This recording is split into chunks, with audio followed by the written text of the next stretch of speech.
Preparing for College and Career Success is a Minnesota Partnership co-production of Regional Educational Laboratory Midwest, part of a network of 10 regional educational laboratories, funded by the U.S. Department of Education's Institute of Education Sciences and Twin Cities Public Television. Schooling, at all levels, is meant to help prepare us to succeed in the workforce.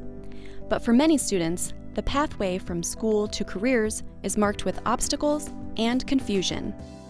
Leaders in education are coming together at St. Paul's Union Depot to discuss why students face these obstacles and how to help students overcome them. Dr. Matthew Soldner will moderate the next hour of conversation.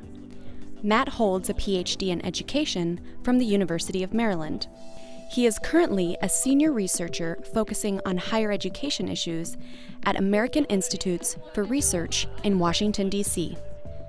He also leads Regional Educational Laboratory Midwest College and Career Success Research Alliance. REL Midwest is part of a network of 10 regional educational laboratories that work to provide support for a more research evidence-reliant education system. Joining Matt will be Eric Danielson, supervisor at the Iowa College Access Network. Damon Gunn, Parent Academy Coordinator at Minneapolis Public Schools. Kara Mueller, Career and College Readiness Coordinator and Career and Technical Education Director at St. Louis Park High School. And Paula Palmer, Career and College Success Director at the Minnesota Department of Education. They will discuss efforts to ensure students are ready for life after high school, commonly referred to as career and college readiness. Key to the discussion will be learning how students, parents, educators, institutions of higher education, and the business community can work together to help make the path to opportunity easier to navigate for all. As the group heads to the studio where an audience awaits, consider there will be 55 million job openings in the economy by 2020. 65% of those jobs will take training beyond a high school diploma. Unfortunately, too many students who start high school planning to go to post-secondary education or training aren't succeeding. 2 in 10 never finish high school. Only 6 in 10 who try to earn a post-secondary certificate or degree do so within 6 years. Around the country, researchers and practitioners are collaborating to better understand how to help students pay for college, how to design rigorous high school curricula, and how to make sure students who arrive underprepared for college catch up as quickly as possible. Today, we'll learn more about what's happening in the Twin Cities and Iowa. So we'll start, Paula, with you. Can you tell us a bit about what Minnesota is doing in response to the information we're getting now about workforce trends that really show the needs for career and college readiness for our students? The landscape of education has really changed in the last several years, and what we do know is that all people need some sort of post-secondary credential, degree, certification in order to be able to attain that livable wage job, or a job that wage that actually contributes to the sustainability of a family. And so when we talk about post-secondary today, which is different than like some of us when we were going through college, where the 4-year degree was the ticket to prosperity, what we know now is that there's many multiple ways to attain that post-secondary and career success, which include a 2-year degree or a 2-year with some technical training. It could be some sort of a straight into work apprenticeship with some certification, or stackable credentials, which are like, for example, a high-tech auto mechanic will go in with a certain skill set, but has the ability to traject themselves through their career by attaining additional stackable credentials. And so that has really changed how we look at how we prepare our students for post-secondary and career success. In addition, the state has, under the leadership of the governor and the legislators, has created a framework, has developed a framework called the World's Best Workforce with 5 main impactful goals for all of our students. And this framework provides a way for districts to align their strategies and their practices to obtain goals for their students, all students kindergarten ready, school ready, all third graders reading at third grade proficiency, all students career and college ready, as well as all students graduating, and then eliminating the achievement gaps between racial, ethnic, economic, special ed, and ELL populations. So that provides us a framework in which to design our programming under, which really includes more pathway options for students, multiple pathway options for students to be able to choose their path which to those various different types of post-secondary attainment and career success. So in Minnesota, when we talk about career and college readiness, is there a definition we can fall back on? Is there something we mean by that? Well, we do have, for accountability purposes at the legislative level, we do have adopted a career and college readiness definition, which basically is about all students obtaining the skills and knowledge and competencies to achieve those post-secondary goals that we just talked about, but also to be able to do that without the need for interventions and remediation. But we know that that's a very bare bones definition, and that districts have their own flavor to that definition. And we also know that there's an expanding conversation across the nation and in our state around what career readiness includes. And that is even ACT, which is our American College Testing System, which many of our students take this nationally normed assessment to demonstrate their readiness for college, has also expanded their definitions and their conversation around career readiness, which include work readiness, which is, pretty much straight into or some kind of straight training into some sort of work.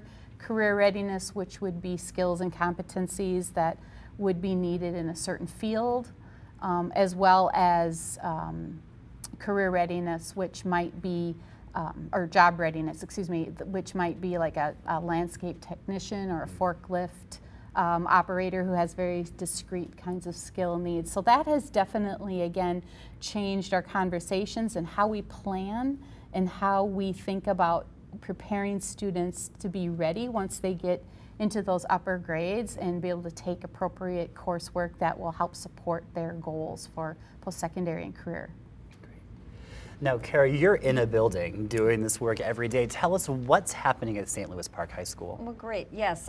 What I'd like to do first is tell you a little bit of the why and where we've come from. 15 years ago, we had a ninth grade counselor, Angie Jarabek, who was very concerned and went to administration and said almost half of all freshmen at this time of the year were failing one or more courses. And she was, what can I do? What can I do? And the administrator put it on her and said, you know what, Angie, if you can come up with an idea, we'll support you. And so she did. And she created a very innovative, it's called Building Assets, Reducing Risks. And it's an intentional program around relationships and data, real-time data, and intentionally bringing groups of teachers together and intentionally looking at where students are at. They needed to know about the student. They were learning about the student, where they were at, what were their interests, what were their sparks, and finding strengths and building from strengths to lead to success. Within the first year, that program had a failure rate drop in half. And now for the past 14 years, it's consistently maintained at around 14% instead of the 50%, which is passing your ninth grade class is a huge benchmark for career and college readiness. And then from our Building Assets, Reducing Risks, we've been able to systematically make changes and grow our high school. So what I mean by that is because our students are doing so well in passing the ninth grade, we've been able to develop programming at higher levels and intentional levels for all of our students, pushing them into rigorous programs of study. We've seen an advancement in students taking upper level coursework. We then evolved into intentionally making career and college readiness part of the plan for all students in high school. And so now we have, when a student from St. Louis Park graduates from high school, they have had 32 intentional career and college lessons, scoped in sequence from grades 9 through 12. And within our career and college readiness plan, they're using the Minnesota's new legislation of personal learning plans. And so students are going back, building their personal learning plans, reflecting, adding to them as we're going through curriculum appropriate for their age. And then on top of that, we were able to build out a specific program called the St. Louis Park Academies. And our academies allowed even more students to experience a post-secondary opportunity. So what we've designed there is 5 programs of study, intentionally designed around economic indicators for our area. For an example, in St. Louis Park, one of our largest high-demand, high-wage career opportunities is in the health field. So we built a health science field program of study. We have students in 10th grade taking foundation courses, and then juniors and seniors are allowed to take courses that are articulated to the college credit. So to follow what Kara was talking about, St. Louis Park is a really great example of how they've really taken that new legislation around the personal learning plan, which requires that all students no later than grade 9 have a plan that is designed with the students and the families involved, and that is reviewed at least annually. And there are 8 elements in that plan. And some of them include that very intentional awareness around how do I access college, how do I plan for that, how do I decide what courses am I going to take so that I'm actually getting a chance to perhaps take some early college credits, some college credits that could lead towards my post-secondary and career plans, as well as experiential learning, which we feel, and we'll talk a little bit more about that, is how that is really an important part of career development, so that students get a chance to experience how what they're learning in school applies to the world of work, and give them a sense of what, where do I fit, where are my aspirations, where are my goals and my talents, and how can I build my own pathway to post-secondary and career using and tapping into those talents that I have. And the important part of this is it's very explicit and intentional, and that it actually gives students the opportunity to be able to build that understanding of how they fit into the world. And many of our students don't have those opportunities when they come to us, so we're helping as a school system to really develop those kinds of those experiences for them so that they can discover themselves and how they fit into the world. Now, I heard you mention parents. Damon, I'm wondering if you can talk a bit about how Minneapolis Public Schools are connecting with parents. Definitely. Parents are absolutely vital. And so for Minneapolis Public Schools over the last 7 years, we've worked to bring together our schools, the community, and our parents and families as equal partners to ensure the success of our children through our Connecting Parents to Educational Opportunities program, or what we call CPEO. CPEO is reinforcing and reemphasizing that we as parents are our children's first teachers, but at the same time, we can't do it alone.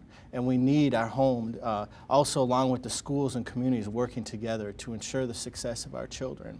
And then also, we have to have that belief in them, and that they can succeed and they will succeed, making sure that they believe that it's ingrained in them, that they can go on to the college or the career of their choice. With CPEO, we're focusing on 4 main areas. The first thing is helping parents to have a understanding how the school system works. As we know, things are always changing, it's confusing. So how does the school system work so to make sure that we can navigate and then advocate for our children? The second thing is, what are some creative things we can do at home to support our students and ensure their success? The third thing is we must build proactive relationships with school staff, and so they can't do it on their end by themselves either. And so what can we do together to ensure my child's success? And the fourth thing is, what does college and career readiness look at all grade levels, from a pre-K to a middle to elementary and high school? If things if they're on the right track at a young age, it'll make it easier along in the process. So what does college and career readiness look at all grade levels? Over the 7 years, we've graduated just over 5,500 parents out of the 7-week program. That means they're attending 6 out of those 7 nights. We've seen a study was done by our Research Evaluation and Assessment Department, and what they found was that students that had parents participate in the program had a 5% increase in graduation rates, and a 10% increase in actually going on to some kind of college or university, a 2-year or 4-year university. How the program works, really, some of the highlights is it's language and cultural specific. So we offer it in 4 languages, English, Spanish, Somali, Hmong. We've also had Native American groups. We've designed around some special ed groups and just really tailoring it to the needs of our families. Each year we serve probably 25 to 30 schools, and so it's for those families at that school. So what's nice is they're building relationships with one another, creating support networks of families within that school. What's also nice is the principal comes in and meets with each parent group, and so they're building that relationships with one another. And then all of our families go on a college tour. And we just realized that in the 7 years, we've taken over 125 different parent groups on a college tour, whether it's the University of Minnesota, MCTC, some of the private institutions, again, exposing our families to all the options that are out there for our children. I'd say the biggest thing, though, is what's nice is, too, our facilitators, those that are working in a program, are not just district-wide staff or school staff, but also their community members, those that are working with families in the community, or even more importantly, we have a lot of our parents that have graduated the program that are now facilitating, working with other parents, kind of train-the-trainer model. And not only that, our recruitment is done by our families. And then also in the last year, we've kind of created a child care staff that is actually our families that have participated in the program. But I think the biggest key is what we're doing is providing a space for our families to get some good, updated, relevant information that pertains to their children, how can they succeed, but at the same time giving our parents an opportunity to have conversations with one another and learn, share, and grow together in the success of their children. It's wonderful. Well, now we have some questions from the audience. The first one is for Paula. So we've talked a bit about the academic factors that are related to students' success, but we haven't yet mentioned some of the non-cognitive factors that are related to career and college readiness. Could you talk a bit about that non-cognitive space? So our work is really being done in a very inclusive way now, where we're really engaging our employers, our business and industry, our post-secondary partners, policymakers, and what we hear from them is that what is so important in the world of work and this, really what makes and breaks a good employee are things what sometimes people call them the soft skills, some people call them the employability skills, but things like being creative problem solvers, being able to communicate well, being dependable, someone who knows how to work on a team, being an entrepreneur and have kind of an entrepreneurial spirit about being able to, if you don't know how to do something, maybe you have the skills that you know how to go out and find the resources to be able to learn that, or learn a new technology or invent a new technology. So those are the things that are really valued, and our employers are telling us they're just so very important for the success of their businesses and industry. So that's really important for us to think about that whole child and think about how do we nurture and intentionally develop those skills in our students and those competencies in our students.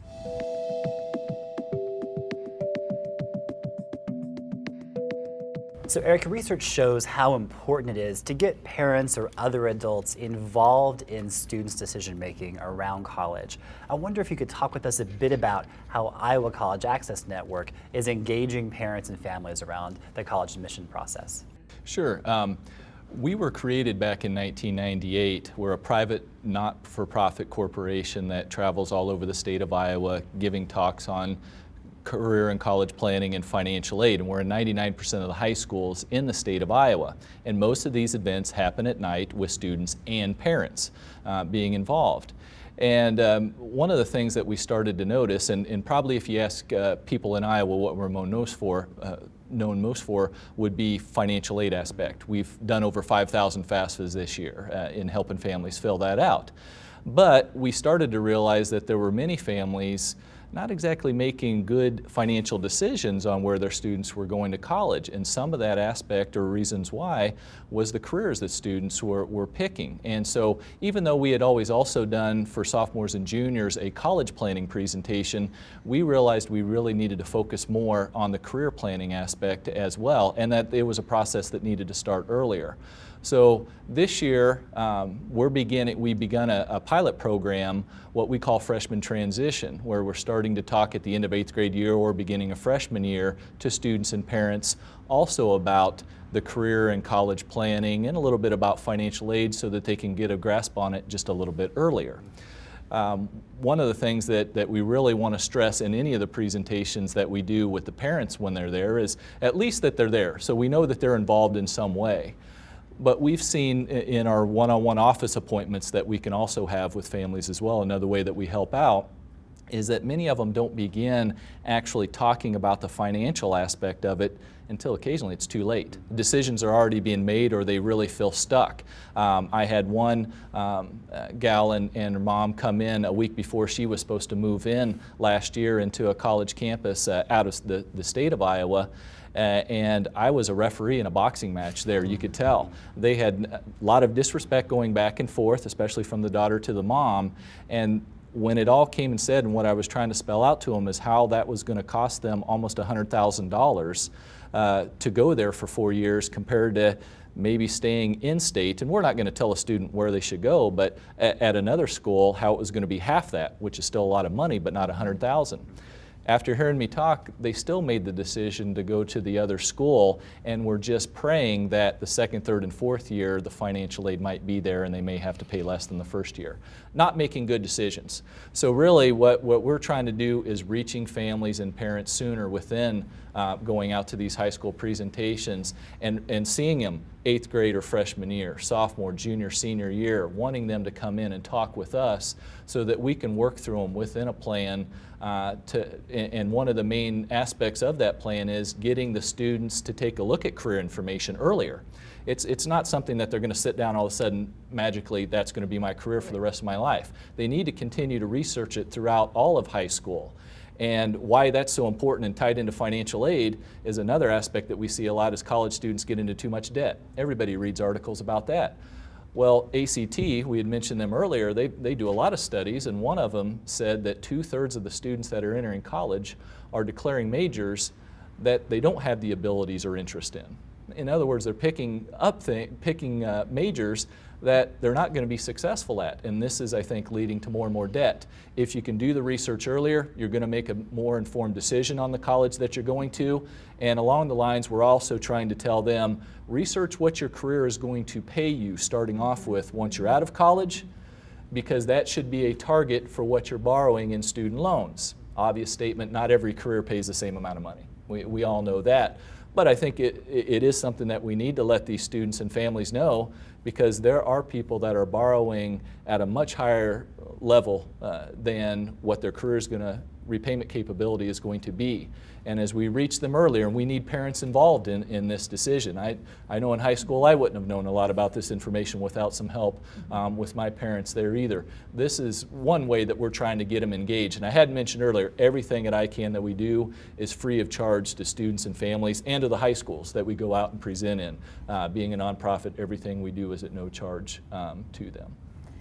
And one of the things that's really important, kind of follow along what you're saying and what Damon said too, is that parents need to be brought along this whole planning process early as well, because they may not be aware of all of the types of careers and jobs there are out there. And you know, we have 35% of the Minnesotans have some sort of post-secondary credential, and that reflects nationwide.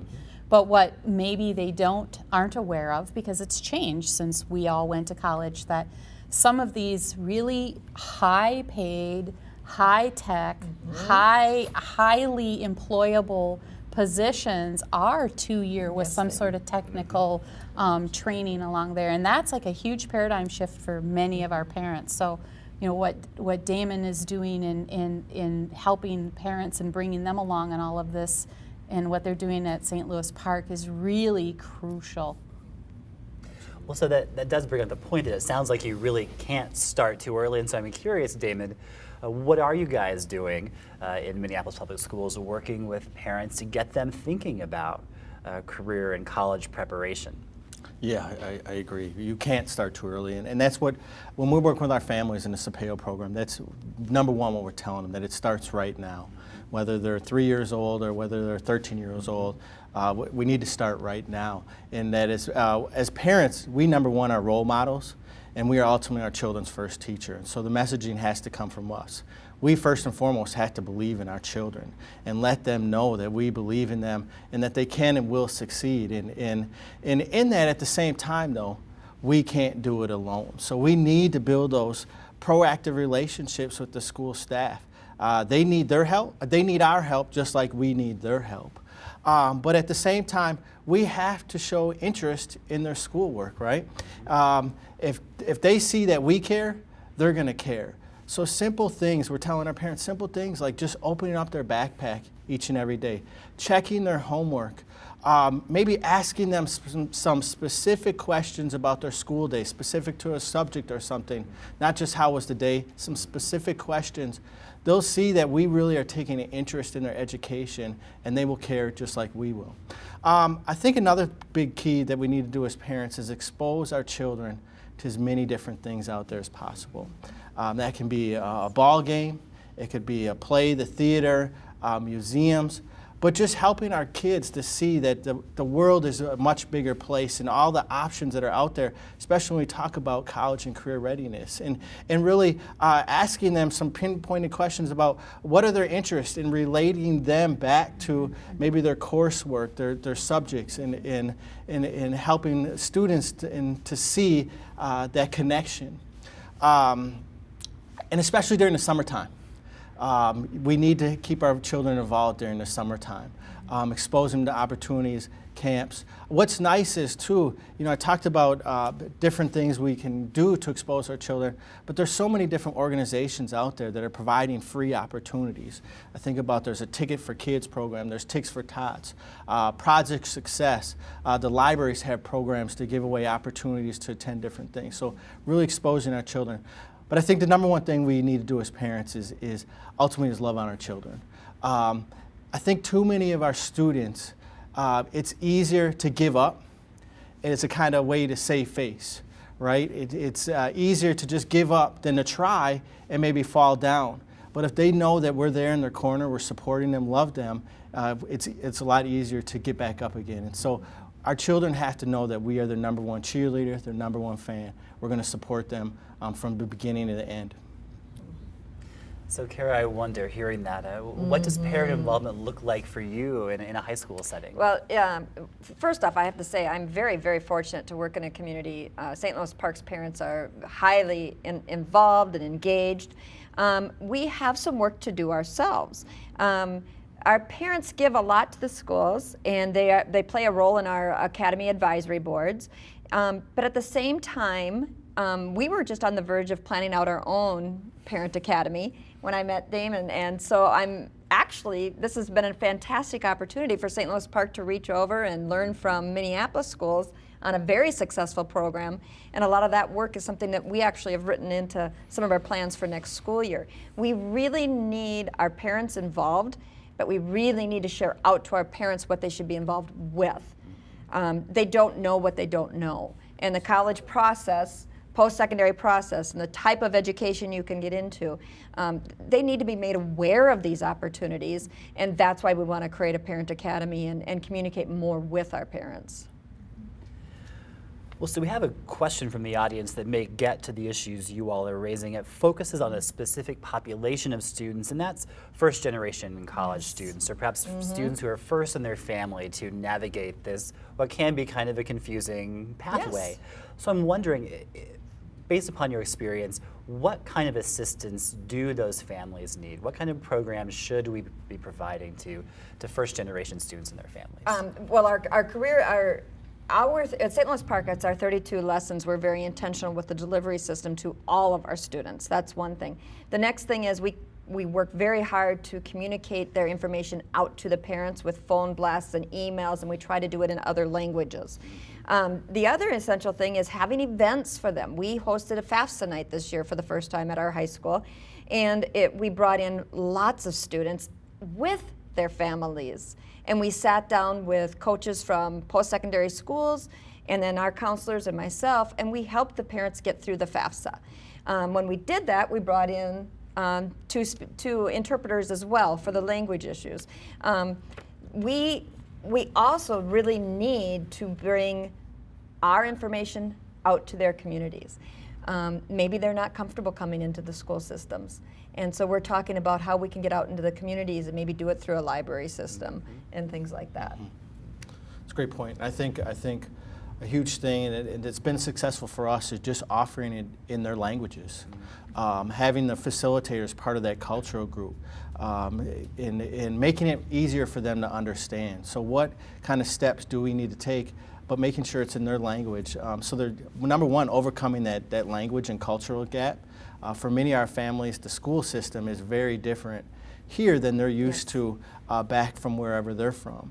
But I think, too, also going to community. So our program is designed to happen at the schools to help families hopefully feel more comfortable within the school system. But at the same time, still, not everybody's willing to come to the school. So I think, reaching out in different community organizations that are working within the community with families, or going to where our families are in the community, is something that we even are going to do this upcoming year. It's also very important to remember that as far as a school community and what they offer is to maintain a level of rigor and expectations for all students. Yes. We have lots of data both in the state and nationally that shows that students who, even if they're first generation, they may not be, straight A students, they may be sort of in that academic middle.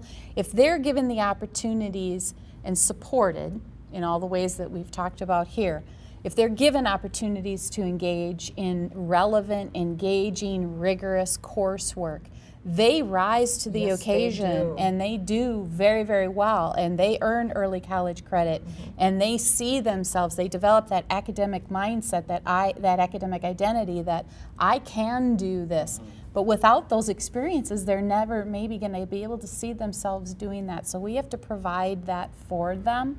For example, we have career and technical education statistics in Minnesota that the students who take 3 or more career and technical education classes actually have a higher graduation rate in all of our racial, ethnic, economic, ELL, English language learner, special ed subgroups. That's compelling. And that's telling, and that is something for us to learn from each other, that we can replicate that. And national statistics show the same thing.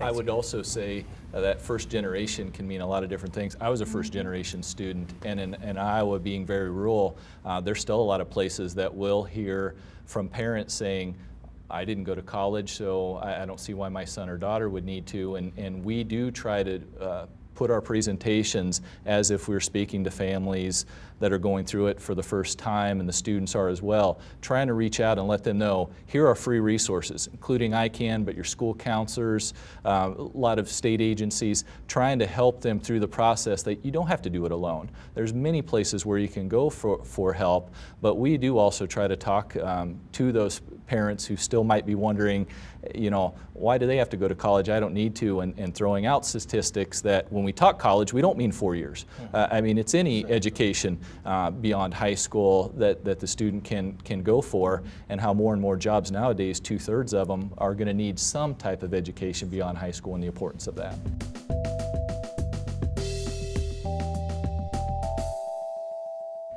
So Kara, earlier we were talking about parents, and obviously parents aren't just parents of students, they have roles in the larger community. And so I'm wondering, could you speak a bit more about how parents in their roles in community organizations or in business connect to the work you're doing at St. Louis Park? Absolutely. They're an essential part of our educational system at this point. What we have is students have many needs. And many students learn from all types of different styles of learning, very creative learning. And through the work of our parents being involved, our business members, and our post-secondary partners, we have a 32-member Academy Advisory Board. And this advisory board does not just sit and have meetings and discuss what's happened here or what you should work towards here. They actually are active. And so over this last school year, our members have brought their expertise in. They've been guest lecturers. They've brought projects in that get maintained from semester to semester. So they help develop our staff. They've trained teachers into new programming elements. They've offered opportunities. In fact, this school year alone, our advisors have helped us do 60 different collaborative events on campus. They have touched about 1,000 students in some type of an event, activity or event, and we've had about 300 students experience things outside of our school. So it's opportunities of experiential learning being brought into our school and taking the students out of the community as well. Could you talk a bit more for us then about what those outside or even inside the building experiences look like in practice? You bet. For example, when I talk about our Academy Pathways, we have our 10th grade foundation courses, and we have a class called Business Innovations. And through junior achievement structure of setting up a business, we have the students every semester creating a business. They come up with the plan. They actually financially go out and sell stock to get the money to, and then they actually build whatever their products are. They create their marketing plans, they sell them, they promote them, and then at the end, they liquidate and give the money back to their investors. All of this is done with one of our business partners from Medtronic, who comes in and helps team coach, team teach with the teacher through different levels of that process. Other things are, we have our media arts program, who has worked with local advertising agencies, and on a regular basis, they've worked with the students to develop marketing campaigns through doing all the posters for events within our school.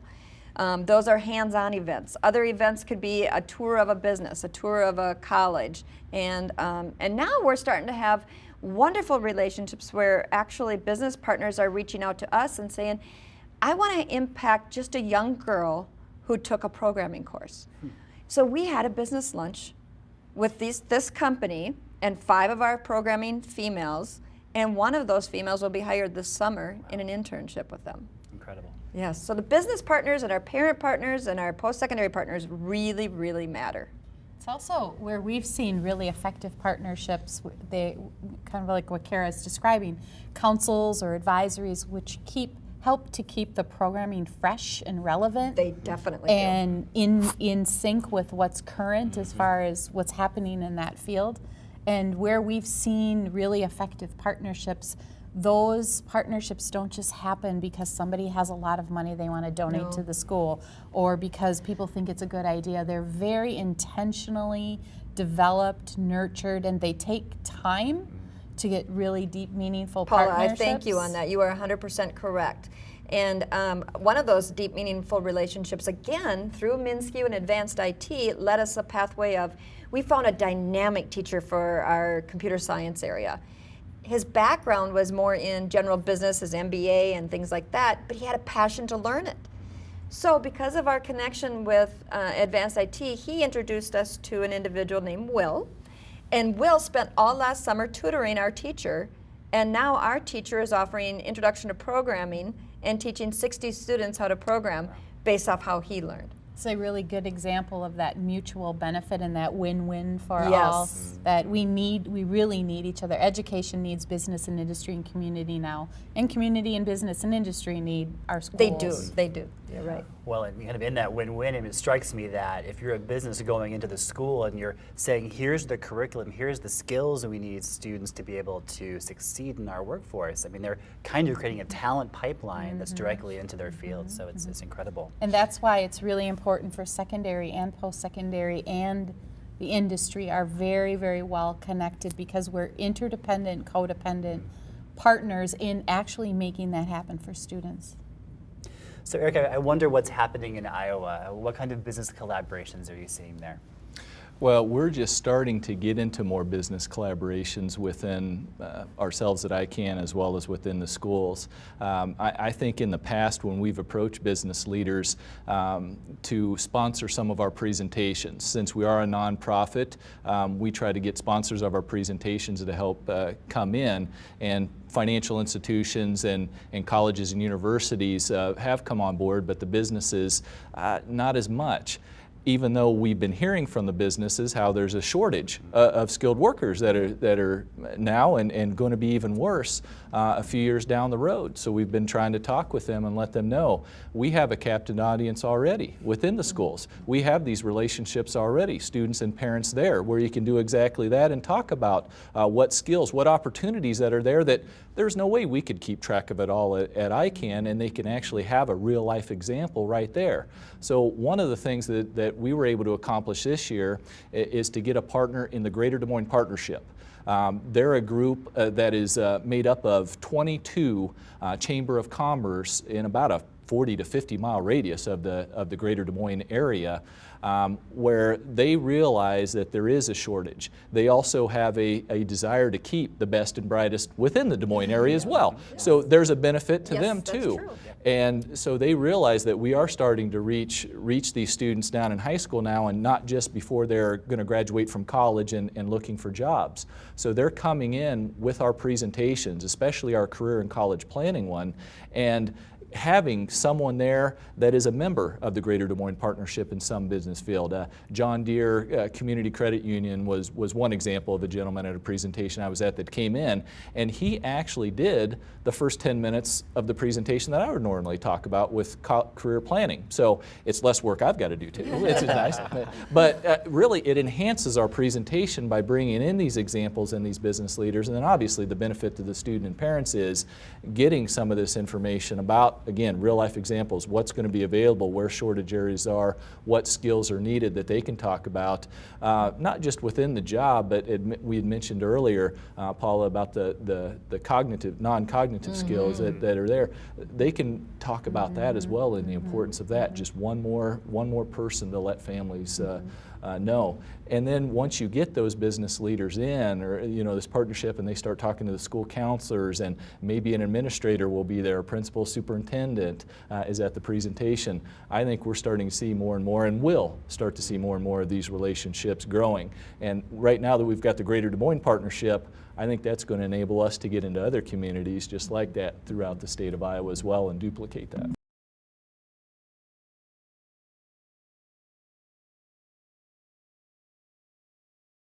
Paul, I'm wondering, having heard all of this from the state perspective, the kind of bird's eye view, how do you see educators and parents and businesses and communities really coming together to support career and college readiness?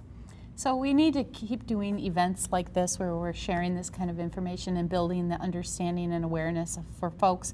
But in things like the summits that we talked about, the regional summits where we do collaborative kinds of gathering of folks, all those partners that you talked about, sharing good practices, sharing exemplars like Damon and Kara's exemplars and what Iowa is doing. I think a lot of it is finding communication vehicles in which to share those good practices and provide those exemplars. The state has put together a toolkit, for example, the personal learning plans, that all these elements that we talked about, the experiential learning, the college and career, financial scholarship, enrollment kinds of information. So we've aligned resources to that, and we'll be enhancing that by providing exemplars of districts who have fleshed that out and are willing to share their plans, as well as the World's Best Workforce Plans. This is the first year that we'll be reviewing the summaries of those plans, and we'll be sharing trends that we see, promising trends. We'll be sharing that with superintendents and educators around the state. So finding ways to do that kind of dissemination that I think really what's probably the most powerful part of that kind of information is exemplars, and being able to have ways for districts to network with one another so that they can borrow and unabashedly steal from one another the really good ideas.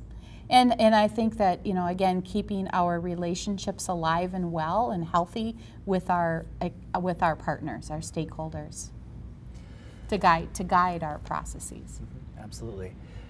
So Eric, you're coming at it from a somewhat different perspective. I'm wondering, from the position of ICANN, what kind of collaborative approaches have you seen be really effective? Yes, since we're more of a supplement coming into the high schools and presenting and not their day-to-day, some of the best presentations, coming back to the presentations we've done, is when we've had multiple partners there, different types of stakeholders that we've been able to get involved into our presentations. I had mentioned the Greater Des Moines Partnership and having a business leader within that presentation. Well, some of these presentations that we've done with them have also had a four-year private school representative, a four-year Regent University, a community college. So having three or more partners within that presentation itself gives a lot of different perspectives to students and families.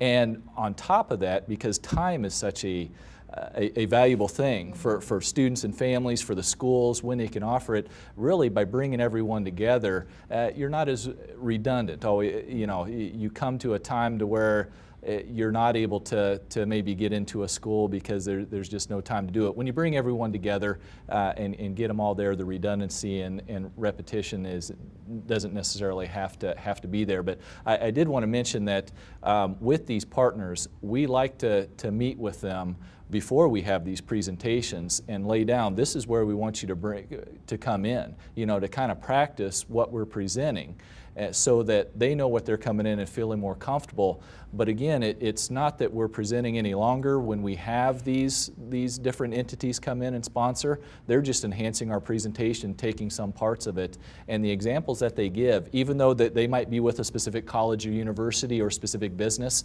they're giving broader general terms. They know not every student should go to their college where some should. It's not always going to be the perfect fit, just like with the business leaders as well. But at least it does expose these families to more opportunities than they might have ever known out there. And again, it just really enhances what we've been able to do. So it seems like it might be difficult to coordinate those kind of really diverse stakeholders. Have you had challenges of getting those groups to come together, or has it been an easy process in Iowa? I guess it's been, once we get them to participate within our partner program, then they realize how important it is and how valuable it can be for them. There are benefits for them. I mean, there are places, business entities right now, I'm not going to name them today, but just had someone come on board today, that you wouldn't normally think of it being a place that you could start a career.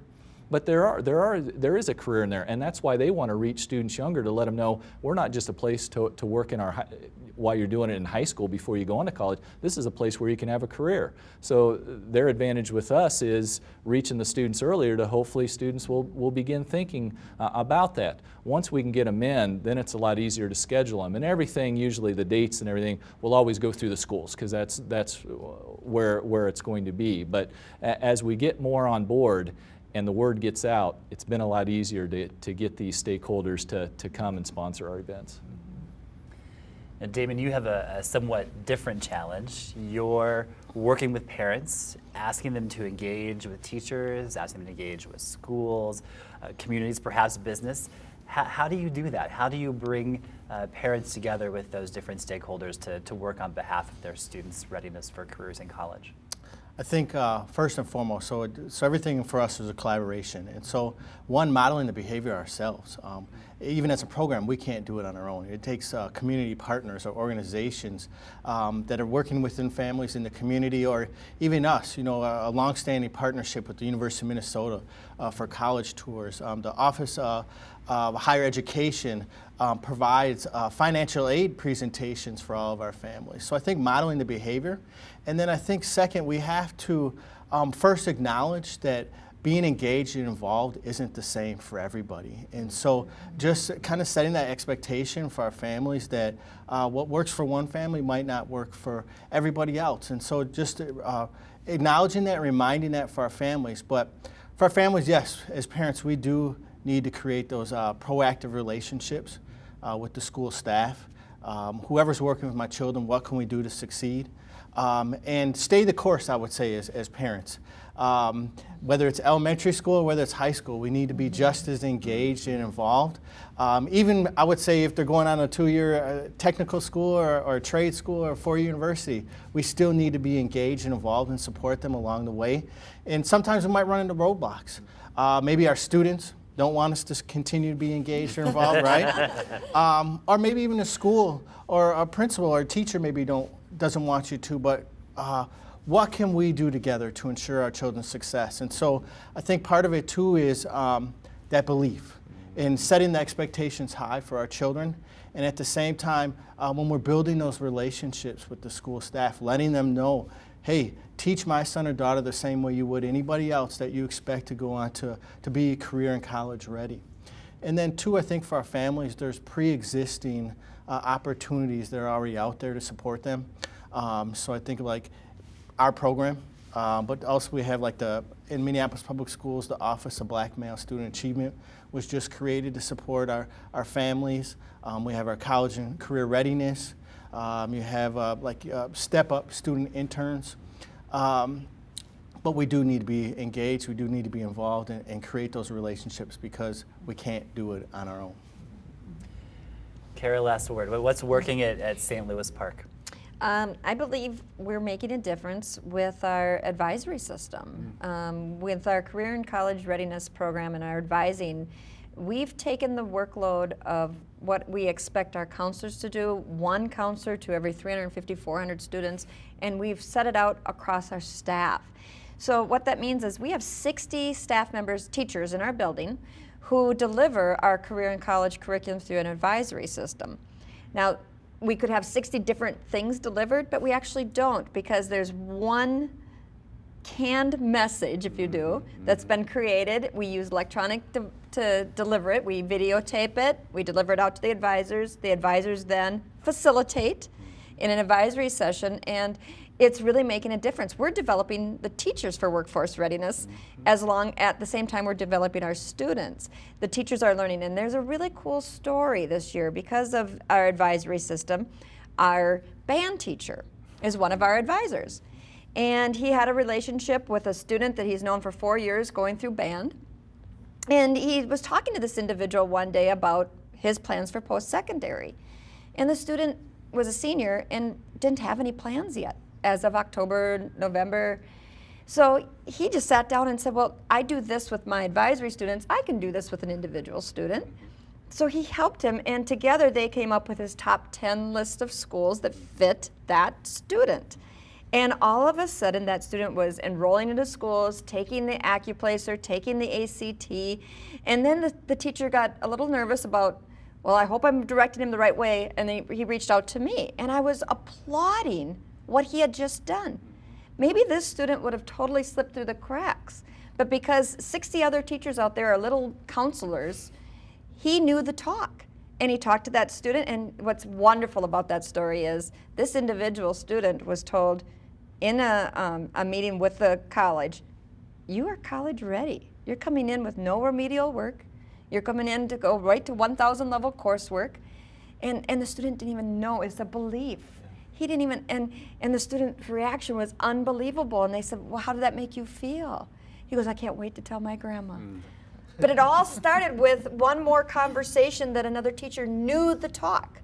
So our career and college advisory system is working, as well as having alternative pathways to taking college level courses.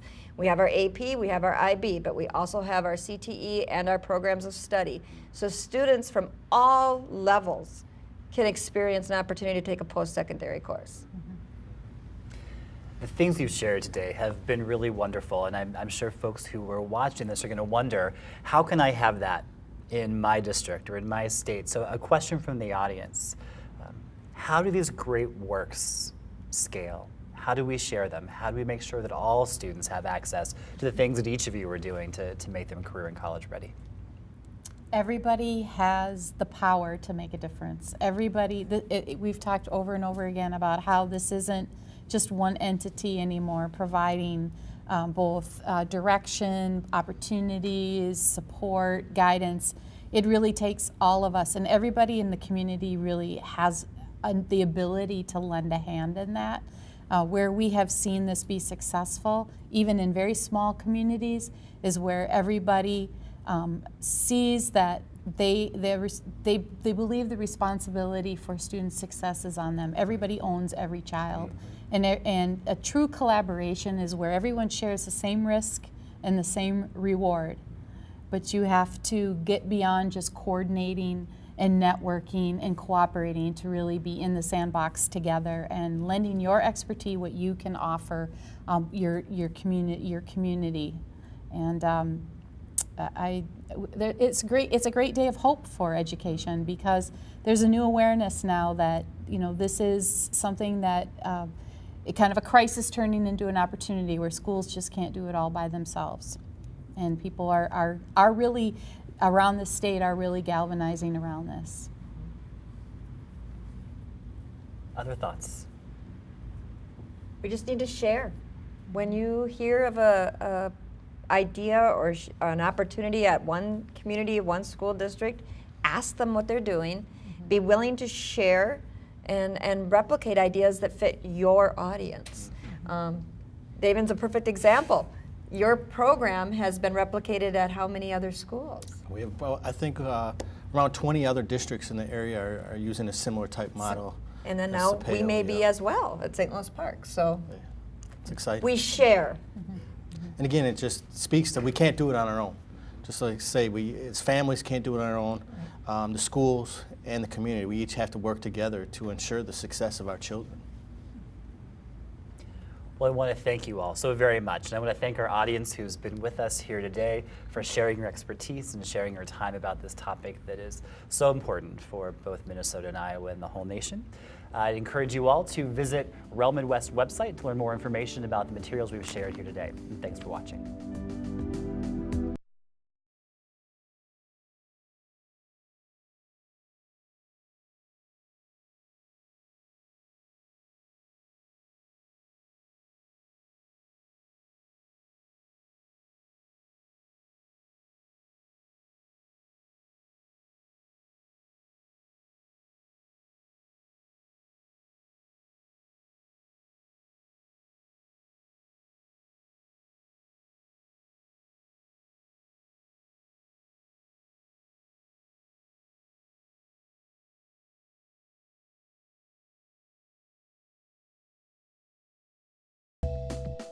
Preparing for College and Career Success is a Minnesota Partnership co-production of Regional Educational Laboratory Midwest, part of a network of 10 regional educational laboratories, funded by the U.S. Department of Education's Institute of Education Sciences and Twin Cities Public Television.